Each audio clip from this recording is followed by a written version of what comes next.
Voilà ce fameux monument qui sert de tombeau à la famille Goblet d'Alviela, avec la devise dont je vous ai parlé tout à l'heure, l'être unique a plus d'un nom.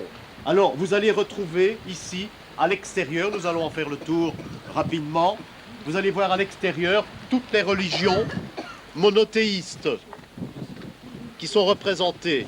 À l'intérieur du monument, nous irons après, vous verrez tout ce qui est résurrection et espérance, qui est le but de toutes les religions d'ailleurs. Alors, voilà, je vais essayer de vous les décrypter. Une chose aussi, il faut savoir que tous les symboles de la franc-maçonnerie se retrouvent dans ce monument. C'est une autre étude, il faut faire ça indépendamment de ce que nous faisons ici. Mais c'est à faire également. Alors, évidemment, le premier, gauche-droite, c'est le symbole du Christ, c'est le symbole Jésus-Christ alpha, oméga, la religion catholique romaine. Ici, nous avons les tétragrammes. Le tétragramme, c'est Jéhovah. Immédiatement à côté, il n'y a pas de voyelles. Hein. En hébreu, c'est uniquement les consonnes. Hein. Ici, nous avons, ici c'est du grec. Hein, ça veut dire tu es, s'adressant à Dieu, à ce Dieu unique. Ici, ce sont les brahmanes. C'est le fameux des brahmanes qui est représenté.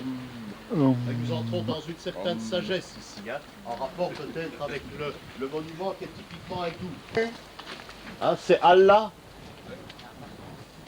Allah est grand.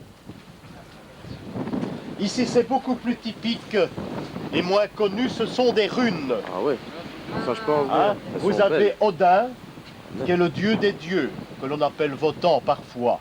Voilà Odin, et c'est l'écriture runique, j'ai vérifié, c'est exact.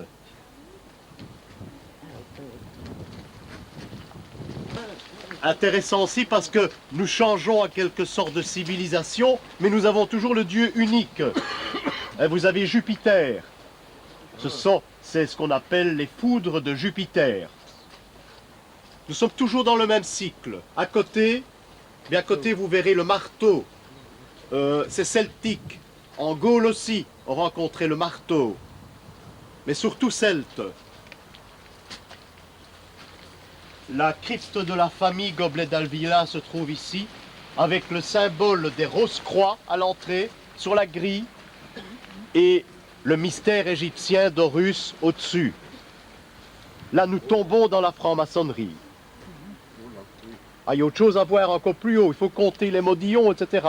C'est extraordinaire. Tous les chiffres symboliques y passent. Hein. Mais encore une fois, c'est une autre étude. Ce roue de la vie. Hein. Il y a la roue de la vie qui symbolise le bouddhisme. Voilà, à côté, ce sont les Mazdéens. C'est le feu éternel des Mazdéens. Et nous sommes toujours dans ce cycle de Dieu unique. Ce sont les Chaldéens ici. Le symbole des Chaldéens. Une sorte de clou. Il y a 4 clous. Et puis le cycle se termine par Confucius. Ici tout au bout. Là, vous en aurez fait le tour. Tous ces signes sont représentés cette fois. Nous avons ce monothéisme, le Dieu unique. Maintenant, nous entrons dans le monument. Et là, nous avons un tas de symboles qui touchent la résurrection. On ne va pas tous les... On retrouve tout ce qui est résurrection, tout ce qui est cyclique, le cycle de la vie. Je vous laisserai monter après. Retenez ce que j'explique. Vous avez bien sûr le flambeau, qui est la mort dans un sens, dans l'autre c'est la vie. Hein, c'est un signe symbolique grec. Que peut-on encore présenter? Voilà ici la branche d'acacia. La branche d'acacia et la momie.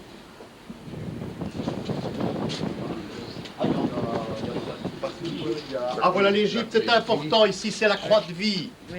Seulement c'est un symbole de quelque chose qui existait, la croix de vie. La croix de vie veut dire fertilité. Eh bien ceci c'était la clé dans l'ancienne Égypte pour ouvrir les vannes du Nil. Le Nil pénétrait, donnait la fertilité. C'est exactement la même forme. C'est une croix, d'accord, mais c'est un côté matériel qui existe aussi. Vous avez la lune, vous allez voir la lune, qui donne le cycle, voilà, le cycle lunaire. Regardez comme c'est beau ce papillon là-bas. Le papillon qui est le passage.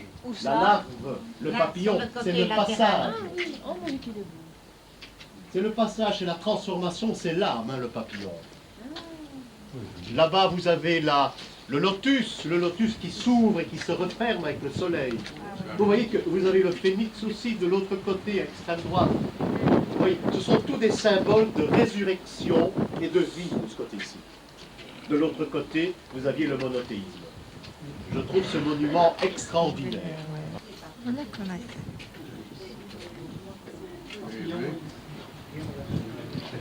Il doit y avoir une croix gammée aussi. Oui, elle est là. L'astika, c'est le soleil de vie.